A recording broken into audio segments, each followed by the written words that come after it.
طابت أوقاتكم بكل خير من الفضائية الإريترية. نقدم لكم نشرة الأخبار والمستهل بأبرز العناوين. الرئيس السياسي يتسلم رسالة من الرئيس الجزائري. تقييم أنشطة إدارة إقليم عنسبة.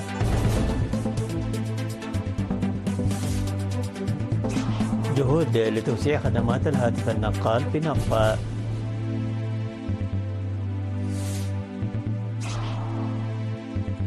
مقتل 25 شخصا على الأقل وفقدان العشرات بانقلاب قارب في الكونغو.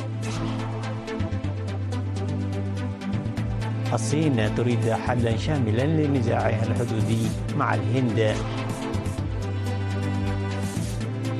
واشنطن تفرض العقوبات على برنامج الصواريخ الباكستاني وإسلام آباد تندد. استقبل الرئيس السياسي أفورقي في مكتبه عدهالو اليوم الخميس 19 من ديسمبر وفد جمهورية الجزائر برئاسة وزير التعليم العالي والبحث العلمي كمال بدري، وتسلم منه رسالة من الرئيس الجزائري عبد المجيد تبون تتعلق بالعلاقات الثنائية والتعاون المشترك بين البلدين. وأكد الرئيس السياسي أفورقي في اللقاء عمق العلاقات التاريخية بين الشعبين الإريتري والجزائري وأهمية العمل لتعزيزها وتطويرها في كافة المجالات. وفي تصريح لوكالة الأنباء الإريترية إيران، أكد وزير التعليم العالي والبحث العلمي السيد كامل بدري أن الزيارة تأتي في إطار العلاقات الأزلية التي تجمع بين البلدين، وبحثت سبل تطوير التعاون في مختلف المجالات وخاصة في التعليم العالي والبحث العلمي.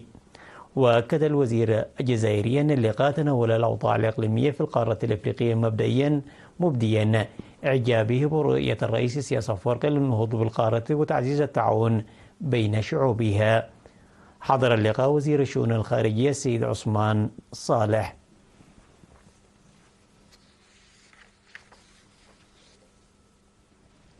قيمت إدارة إقليم عنسبة في اجتماع عقدته يومي 16 و17 من ديسمبر فكرا الأنشطة المنفذة في جميع المجالات من العام 2024 بالنظر إلى الخطة الموضوعة.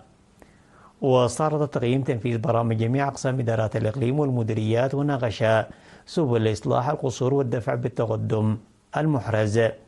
وأشار التقرير المقدم بشأن الزراعة بناء حواجز المائية والمدرجات في أكثر من 8000 هكتار من الأراضي الزراعية، وصيانة الحواجز المائية والمدرجات في مساحة 4400 هكتار، وإنشاء حواجز المائية والمدرجات أيضا في المراعي ومساقط المياه، والذي ساهم في رفع الإنتاج والإنتاجية. وفي مجال التعليم أوصى التقييم بضرورة العمل المشترك لكافة الجهات لرفع كفاءة الطلاب، مشيرا إلى أن أكثر من 9500 طالب على مستوى الإقليم يدرسون في الخيام، موصيا الاهتمام بقضية البنى التحتية لدورها المؤثر على كفاءة التعليم. بالإضافة إلى ذلك، أوضح قسم الإحصاء والمعلومات الجغرافية بأن التسجيل في السجل المدني تجرى لما فوق 15 عاما، ويجب العمل لتسجيل الأطفال في غضون 3 أشهر بعد الولادة. وذكر التقييم ازدياد الوعي الصحي من جهة، وبناء غرف انتظار الحوامل من جهة ثانية، يساهمان بشكل إيجابي في انخفاض معدلات وفيات الأمهات، مع الحاجة إلى حملات توعوية جادة لتحقيق النتائج المرجوة. واقترح المشاركون ضرورة تكثيف جهود تجميع القرى وحل مشكلة انتهاك قانون الأراضي ونقص المهندسين في المديريات، وتسجيل أصحاب البساتين الذين يعملون دون تصريح، ومتابعة البنى التحتية لطريق كرن أسمراء. وقال حاكم إقليم عنسبة السفير عبد الله موسى أن التقييم كان موجها للعمل بجدية أكبر في المستقبل، مذكرا على العمل الجاد في حماية التربة وحفظ المياه بما يدعم استراتيجية تحقيق الأمن الغذائي.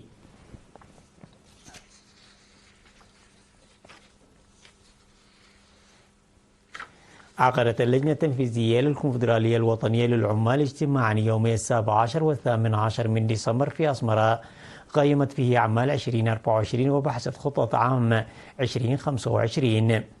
وأفاد التقرير المقدم تنظيم 46 مؤسسة وإعادة تنظيم 10 مؤسسات ليزداد عدد الاتحادات الأساسية إلى 129، وزيادة العمال بنحو 19%. وعند النظر للجنة التنفيذية في تقارير مبادرات علاقات العمل والاتفاق المشترك والتنظيمات والتدابير المتخذة لحلها وحوادث أماكن العمل وإحلال السلام الصناعي، دعت إلى القيام بدراسات أولية ولقاءات لتفعيل اللجان المشكلة مسبقا لتعزيز سلامة وصحة العاملين في مكان العمل. بالإضافة إلى ذلك، أفاد الاجتماع أن العلاقات الجيدة للكونفدرالية الوطنية للعمال مع الاتحادات العمالية الإقليمية والدولية. وأشار مسؤولو الأقسام في التقارير التي قدموها إلى أن التدريب المقدم في عام 2024 في مراكز التدريب المهني والاستثمار في البنى التحتية والتدريب لتمكين الشباب والمرأة العاملة وحول خطة عمل عام 2025. أوضح الاجتماع تنفيذ برامج مع ميزانيتها في توسيع تنظيمات العمالية وتدريب قادة الاتحادات الأساسية وتعزيز لجان السلامة الصحية وتحسين وتطوير العلاقات الخارجية وبناء قدرات الموظفين وتوسيع أنشطة التوعية وإعداد المنشورات ومقاطع الفيديو التي تركز على العمل.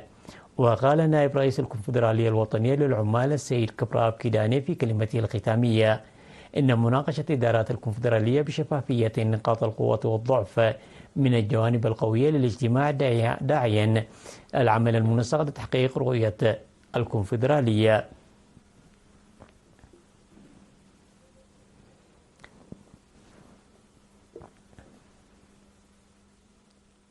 بدأت في 8 ديسمبر خدمات الهاتف النقال المنتظمة في مديرية نقفة في إطار جهود مؤسسة أريتيل لتوسيع خدمات الاتصالات في المناطق البعيدة.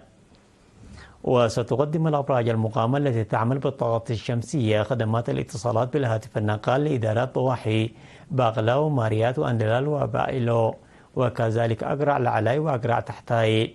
وذكر السكان بأن مشكلة الاتصالات في المنطقة كانت تؤثر سلبا على أنشطتهم اليومية معربين عن الارتياح لحل المشكلة.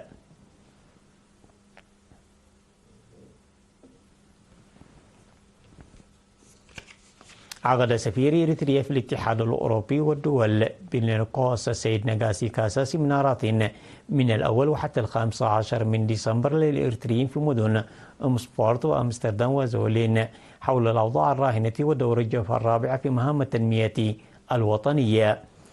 وأوضح بأن الشعب وحكومة إريتريا يعملان في التنمية بعد استتباب السلام والاستقرار في الوقت الذي تشهد فيه المنطقة الأزمات نتيجة النزاعات الداخلية وتدخلات القوى الخارجية، داعيا الجبهة الرابعة في المهجر لتعزيز التأطير وتقوية أنشطتها الوطنية. وذكر بأن الحكومة الإريترية تدفع بقوة بسياساتها الهادفة لبناء جوار مستقر ويعمل بالتعاون والتكامل. من جانبه قدم قنصل إريتريا في هولندا سيد كبراب تولي شرحا حول الشؤون القنصلية ويجرى العمل لتوظيف القدرات البشرية لتقديم خدمات أسرع. كما قدم مسؤول الشؤون العامة والمجتمعية السيد إسحاق مناسي توضيحا بشأن التنظيمات الوطنية والأنشطة الشعبية والاتحادات. وتم في الختام الإجابة على استفسارات الحضور. من جهة أخرى، نظمت برامج في مدن ستوكهولم وويتبور وأربورا عدها فرع جمعية المعاقين في السويد بمناسبة 3 من ديسمبر اليوم العالمي لذوي الإعاقة ليكون رائعه لمختلف مشاريع المعاقين.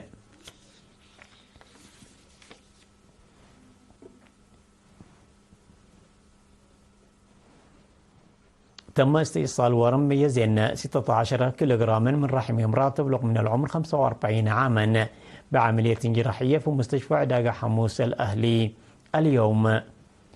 وقال مدير المستشفى الدكتور داويد ستيفانوس لوكالة الأنباء الإريترية أن الورم الذي تم استئصاله جراحيا كان سببه مرض في المبيض، مشيرا إلى أن الورم الذي ينمو في الرحم قد يكبر حجمه ما لم يتم استئصاله سريعا.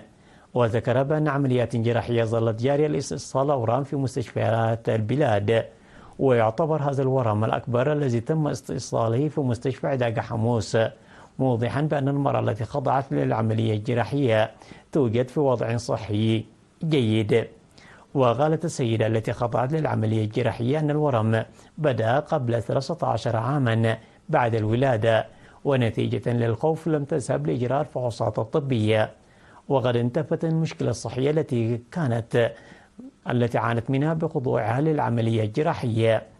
هذا وتم في نفس اليوم استئصال ورم يزنان 8 كيلوغرام و7 كيلوغرام من امرأتين في مستشفى عداقة حمص.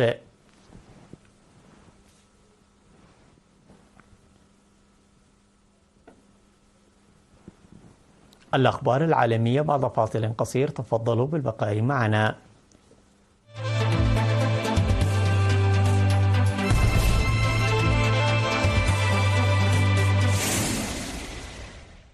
25 شخصا على الأقل مصرعهم بينهم أطفال بعد انقلاب قارب يحمل أكثر من 100 راكب في إحدى أنهار جمهورية الكونغو الديمقراطية حسب ما قال مسؤولون وسكان محليون. وانطلق القارب من بلدة أونواغاي شمال شرق العاصمة كنشاسا، لكنه انقلب على بعد بضعة أمتار فقط من رحلته على طول نهر فيمي.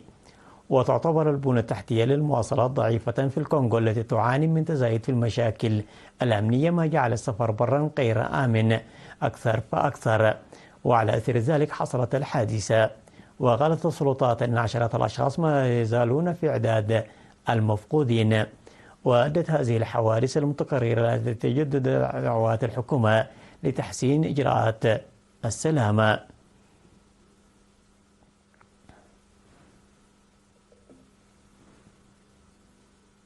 أجرت الصين محادثات رفيعة المستوى مع الهند أكدت فيها ضرورة الحفاظ على السلام والسعي إلى حل شامل لنزاعاتهم الحدودية وفقا لوكالة الصحافة الفرنسية.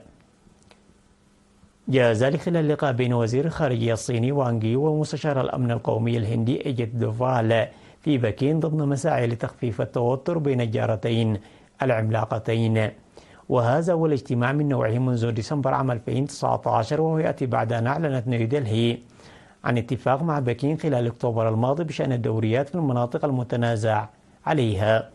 ودخلت العلاقات بين البلدين حالة جمود منذ الاشتباك الدامي بين قواتهم عام 2020 على الحدود بين التبت ومنطقة لاديخ الهندية، الذي خلف ما لا يقل عن 20 قتيلا على الجانب الهندي و4 من الصينيين.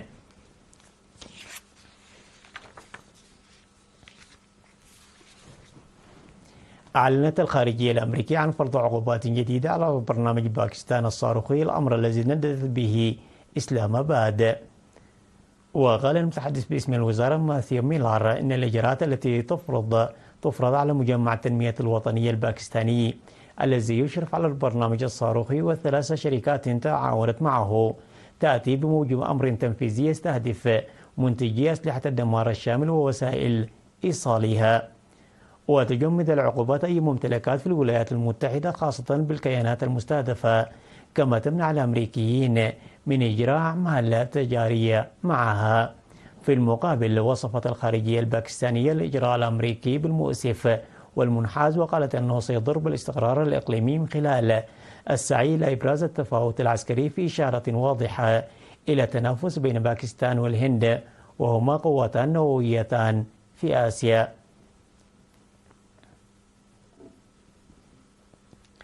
قالت روسيا أن اثنتان من قاذفاتها الاستراتيجية حلقتا قرب ولاية ألاسكا الأمريكية، فيما أكدت قيادة الدفاع الجوي الأمريكي الشمالي رصد طائرات روسية في المنطقة وسط توتر متصاعد بين الجانبين وتلويح من موسكو باستخدام الأسلحة النووية.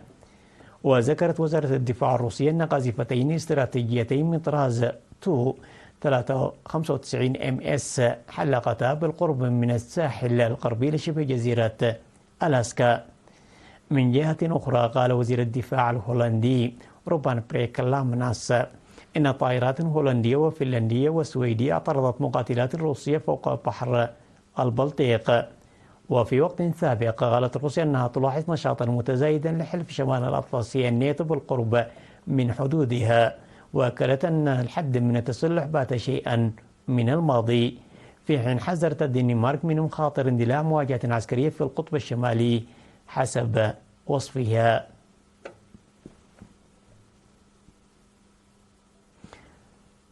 تذكير بالعناوين مرة أخرى.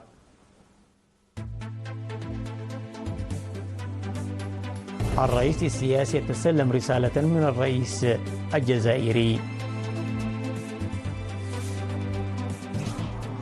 تقييم أنشطة إدارة إقليم عنسبة. جهود لتوسيع خدمات الهاتف النقال في نقفة.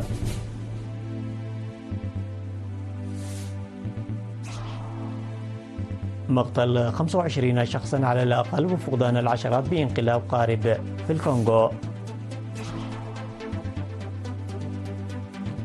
الصين تريد حلا شاملا لنزاعها الحدودي مع الهند. واشنطن تفرض عقوبات على برنامج الصواريخ الباكستاني وإسلام آباد تندد. وصلنا إلى ختام النشرة، في أمان الله.